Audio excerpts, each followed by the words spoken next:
oportunidad de hacerle, aunque sea esta entrevista, una parte de nosotros en Panamá. Usted sabe que somos un país sumamente estratégico. Tenemos un canal que también tiene el paso de todos los buques del mundo, y de igual forma tenemos un centro financiero. El 6% de la carga del mundo pasa por nuestro país, un centro también financiero y aparte de otros hubs que queremos hacer. Sin embargo, Panamá está tratando de salir de las listas grises y hasta cierto punto nos han faltado unos puntos. Es verdad que no hemos podido avanzar en todos, pero hemos avanzado en muchos. Y las siguientes situaciones que enfrenta el mundo con el alza del petróleo, con las consecuencias que vamos a tener con la guerra, nos va a ser mucho más difícil salir adelante estando en esas listas. Porque queremos atraer inversión extranjera, pero cuando va la gente a abrir una cuenta de banco no se puede abrir, no podemos generar empleo. Estamos también asfixiados en ese asunto.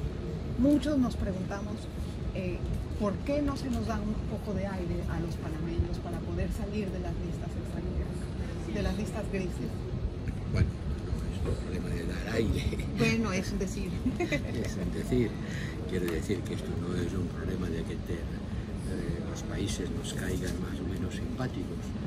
Entiendo. Hay un problema objetivo que ni siquiera hacemos nosotros, la Unión Europea, lo hace un grupo de expertos internacionales, GAFI, y nosotros, si GAFI emite un dictamen, tenemos obligación de aplicarlo, y no podemos sacar a ningún país de una lista si GAFI no lo saca antes de la suya. Y ayer estuvieron aquí los representantes de GAFI, que se entrevistaron con el Ministerio de Economía. Yo creo que la reunión fue bien, y desde luego tengo que saludar la buena voluntad y el esfuerzo que hace el gobierno panameño para para cumplir con todos los requisitos, y creo que lo van a hacer y estamos dispuestos a ayudarles, lo estamos haciendo. Pero esto es un proceso objetivo en el que nosotros tampoco somos los que llevamos la batuta, ¿no? Tenemos que estar a lo que diga este órgano. Sin embargo, si salimos en el 2020 de la lista de la Unión Europea, y después nos volvieron, un poco antes, creo que 2018, creo que habíamos salido, y después volvimos a ingresar. Entraron en la lista porque entraron en la lista de GAFI. Son 7 puntos los que nos faltan y en los que estamos trabajando. La pregunta es, ¿cuánto tiempo más cree usted que esta situación pueda quedar en Panamá? Y yo sé que ese tema se trató con el presidente Cortizo en la reunión que tuvo con él. Sí, claro, como no se va a tratar. ¿Cuál fue esa conversación? El presidente manifestó ciertamente su preocupación por el impacto negativo que esto tiene para el país. Y también, pues, Panamá ha sufrido el impacto reputacional de los famosos papeles de Panamá. Sí, y otros. Bueno, esto es como la gripe española, ¿sabes? La gripe española nunca fue española, pero nos hemos quedado con el San Benito.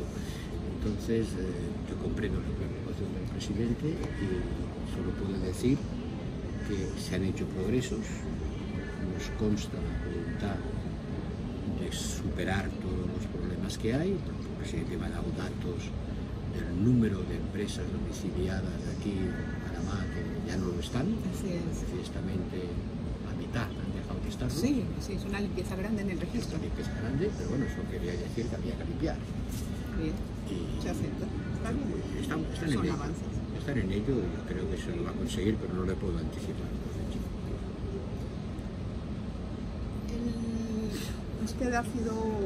Usted es una persona clave en la Unión Europea, con el cargo que tiene y la representación que hace al mundo.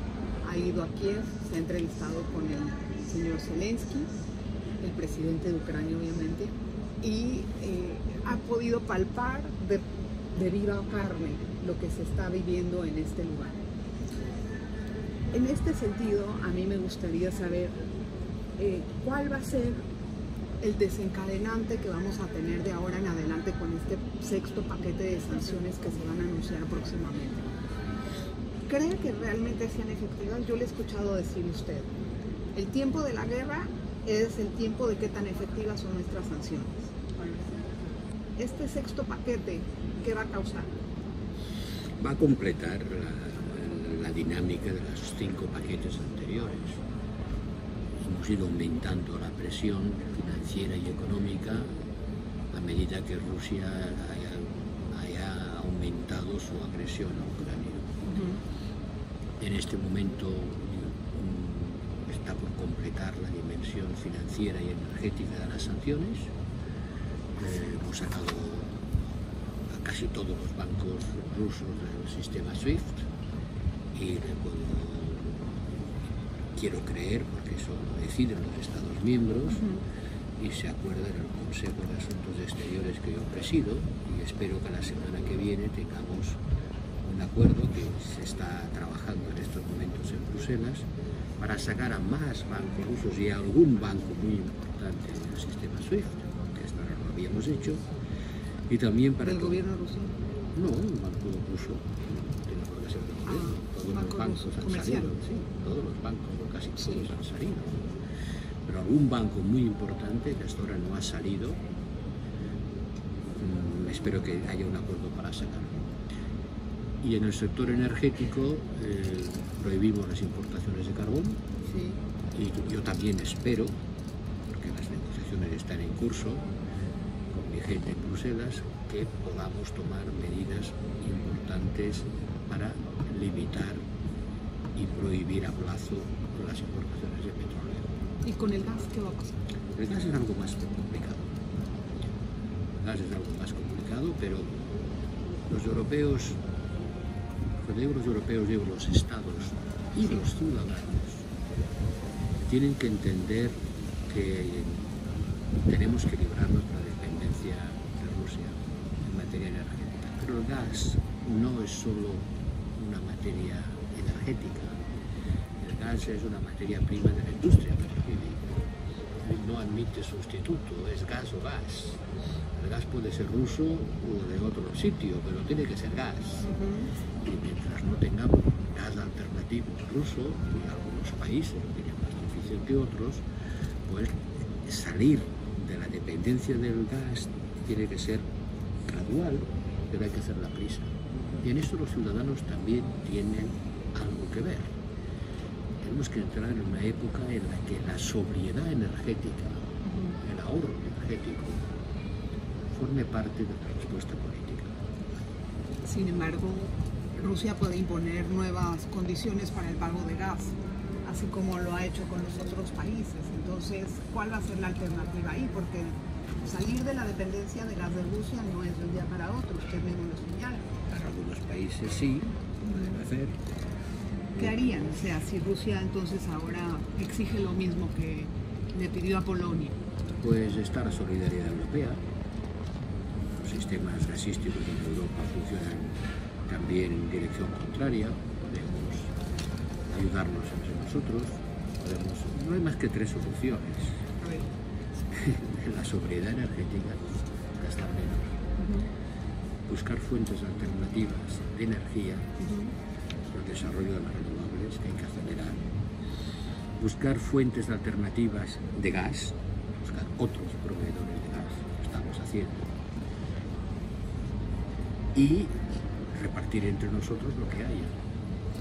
¿Han explorado el Mediterráneo, el gas del Mediterráneo? El Mediterráneo tardará mucho tiempo, sí. Si se refiere a Chipre, tardará mucho tiempo. Yo sé que ahí hay un conflicto aparte. Sí, pero tardará mucho tiempo. En un campo de gas tarda un par de años en desarrollarse. Pero se piensa iniciar, tomando en cuenta quién sabe cuánto va a tardar esta guerra. Desde luego no será una solución para lo que está pasando ahora. ¿No? ¿Usted cree, señor comisionado, que esta guerra vaya a continuar más tiempo? Porque la cantidad de armamento que ha aprobado Estados Unidos a Ucrania en 3 meses es de 46.600 millones de dólares. Caramba, qué bien contado tiene. Querido. Sí. Para que vea. ¿Qué ha sumado ahí? Bueno, los 13.000 primeros y los 33.000 que pidió ahorita en el Consejo. Y entonces, eso significa que esta guerra no va a acabar pronto. ¿O me equivoco? Putin ha dicho a todos los que le han ido a ver, que el último secretario general de las Naciones Unidas, que no piensa parar la guerra hasta que no consiga sus objetivos militares, que son la ocupación y el desmembramiento de Ucrania. Sí. Y los ucranianos resisten esos ataques. Por lo tanto, la guerra, desgraciadamente, no parece que vaya a terminar pronto y nosotros vamos a seguir apoyando a Ucrania. ¿Qué podemos hacer si no? Lo que todo el mundo teme es que esto vaya a llegar a una escalada después difícil de controlar. ¿Ustedes creen que Putin esté amenazando sin ningún tipo de sustento, que va a usar armas nunca antes usadas? Hay que separar el trigo de la paja. La guerra tiene también una componente de propaganda y amenaza. Creo que es una irresponsabilidad hablar del uso de armas nucleares. Una perfecta irresponsabilidad. Otra cosa son las armas químicas, ya las usaron en Siria, ¿no? Así es. ¿Y podrían usarlas Con la destrucción masiva de las ciudades, también lo hicieron en Siria. Mariupol, a fin de cuentas, es la Alepo europea. Los ataques indiscriminados de la población civil también lo hicieron en Siria o en Chechenia, por lo tanto sabemos de lo que es capaz, pero nosotros queremos detener la extensión de la guerra. Insisto, queremos ayudar a Ucrania sin ser beligerantes, evitando que la guerra se extienda a otros países, como podría extenderse. ¿Así? Tenemos un fuerte temor por lo que pueda pasar en Moldavia, o que se extienda verticalmente utilizando armas de mayor capacidad destructiva. Pero esas armas de mayor capacidad destructiva, bueno, las armas que ha enviado Estados Unidos últimamente tienen una, por lo que se ha escuchado, yo no soy experta en armas, pero tienen un poder mucho más fuerte. Son armas clásicas. Son armas clásicas. Cuando digo de mayor capacidad destructiva me refiero a un salto cualitativo, pensando en armas químicas. ¿Teme que pase eso? Prefiero no pensarlo porque sería ciertamente una escalada en la guerra, pero no puedo excluir. Sí, lo ha hecho antes. Finlandia y Suecia deberían de entrar a la OTAN. Eso es una decisión de los finlandeses y de los suecos. Es verdad. ¿Usted recomendaría eso? No quiero recomendar nada a nadie, bastante tengo con resolver mis propias recomendaciones. Finlandia y Suecia son países independientes, son países soberanos, están en la Unión Europea. Si son soberanos, tienen derecho a escoger sus políticas de alianzas. Pero es que eso puede exacerbar la posición de Rusia. Puede. ¿Por qué no han funcionado las conversaciones diplomáticas? O sea, los diálogos que se han intentado. ¿Por qué han fracasado? Porque nosotros lo ofrecimos. Yo mismo le mandé una carta a Lavrov en respuesta a las cartas que él mandó a los 27 Estados miembros. Sí. Le mandé una en nombre de todos diciéndole que estábamos dispuestos a discutir eso que se llama la indivisibilidad de la seguridad. Traducido a la lengua corriente quiere decir que la seguridad de un país no puede hacerse en detrimento de la seguridad de los vecinos, y que estamos dispuestos a discutir los problemas que Rusia pudiera tener con respecto a lo que entendía su seguridad. Pero no quisieron. Cuando uno oye a Putin hablar sobre Ucrania y oye decir y escribir que Ucrania no es un país, que Ucrania no tiene derecho a existir como nación, que Ucrania es parte de Rusia, que como Ucrania es el mismo ruso, eso lo viene diciendo desde hace unos cuantos años, quizá no lo hemos querido escuchar, pero esa es su teoría. Hasta que la ejecutó. Exactamente. Y Estados Unidos estaba advirtiendo eso. Y la Unión Europea en realidad no había puesto mucha atención a esas advertencias. Atención se había sí. puesto. ¿Qué es lo que pasó? ¿Por qué se veía una Unión Europea, se percibía como mucho más cauta en ese momento? Debo reconocer que a mí me costó creer que Rusia fuese a hacer lo que ha hecho. Estados Unidos tenía información que resultó ser cierta. Recordaré la llamada que me anticipó que el ataque se iba a producir durante ese fin de semana. Así fue. Yo al menos, y conmigo muchos líderes europeos, quizá por exceso de buena voluntad pensamos que esa salvajada no iba a ocurrir, que Rusia no iba a hacer eso, pero ocurrió. ¿Y quién le llamó para eso? Escribiré mis memorias. Ay, mentira, pero cuénteme, señor Borrell. Écheme un chisme, ¿quién le llamó? Bueno, estoy imaginando. ¿Cómo reaccionó usted? Y diciendo, bueno, pues me mantendré alerta. Y a las 6 de la mañana, a las 5 y 10 de la mañana sonó el teléfono para decirme han empezado a bombardear Kiev. Estaba equivocado yo, ¿no? Se habrá pensado. Bueno, siempre, sabe, a veces uno se agarra a no creer aquello que no desea que ocurra. Sí, aunque en este escenario ha sido algo bastante drástico. Y prepararse para eso también, me imagino. Bueno, preparados estamos. Yo visité todo lo que se puede estar. Piensa que la Unión Europea no es una alianza militar. Claro. No somos la OTAN. Yo fui a Ucrania en los primeros días del mes de enero, visité lo que luego sería la línea del frente, porque se veía venir que allí habría mucha tensión y ya había 150.000 soldados rusos amontonados en la frontera, pero todos los que llamaron a Putin, todos los que le fueron a ver, el presidente de Francia, el presidente de Alemania, todos se encontraban con un señor que les decía, desde el otro extremo de una mesa muy larga, que les decía que no tenía ninguna intención de atacar a Ucrania.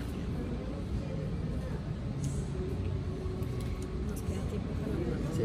Una pregunta. Ok, está muy bien, una pregunta. ¿Cuál es el nuevo orden mundial que se avecina? Quiero que me explique eso un poquito más detallado, no con esas palabras diplomáticas, nuevo orden mundial.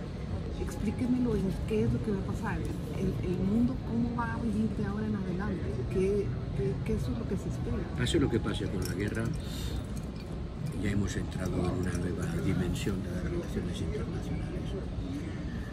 Porque lo que está pasando es demasiado tremendo para que se pueda olvidar de la noche a la mañana. El mundo estará mucho más fragmentado,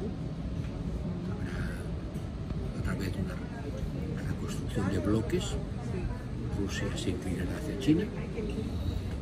China ha demostrado un apoyo político a Rusia. Y tendremos dificultades económicas derivadas de la guerra, sin duda. Precios de la energía, precios de los alimentos, las relaciones económicas serán más difíciles, el mundo será mucho más... Pero eso nos va a desencadenar a los países pobres en una situación de desgobierno. No necesariamente, depende de cuál sea la respuesta. Los ricos tendremos que arrimar el hombro. En nuestra vecindad inmediata hay muchos países que dependen críticamente del grano ucraniano o ruso. Y ahora Rusia se empeña con su narrativa de decir, esto que va a pasar es consecuencia de las sanciones. No es consecuencia de las sanciones, es consecuencia de la guerra. Oiga, usted está bloqueando a centenares de barcos, muchos de ellos panameños, que no pueden salir de los puertos ucranianos. Usted ha bombardeado y quemado los depósitos de grano en tiempos medievales, ¿no? Y se lo ha llevado a Rusia cuando ha podido. Está usted provocando una carencia alimentaria, pero la está provocando usted, no nosotros. Sí, y la última. Sí, la última, ya. ¿Qué espera del diálogo con Venezuela, señor Borrell? Usted ha estado mucho más activo en la opinión de este tema y se ha congelado, se ha paralizado por un tiempo. ¿Usted cree que se tiene que reactivar y cuál puede ser la salida? La única salida posible es que haya elecciones presidenciales democráticas bajo control internacional para garantizar su limpieza, donde los venezolanos puedan libremente escoger a su presidente. Es la única salida. Ojalá que pase eso. Eso lo veo lejos, ya no estamos en la entrevista.